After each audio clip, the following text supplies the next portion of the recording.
Welcome to Numerah. In this video, we are going to learn how to manage room management in Numerah.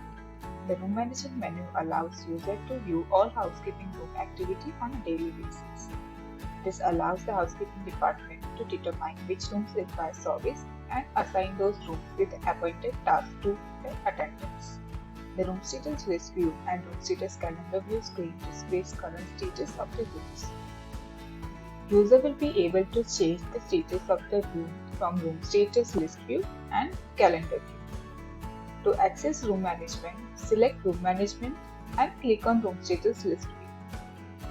In room status list view, user will be able to see room number, room type, room status, APO and reservation status, floor, room class, and features. Click on Room Status drop-down to change the status of the room. In drop-down, user will be able to see clean, dirty, inspected, out of order, and out of service. Change the status from the drop-down. Confirm it by clicking Yes.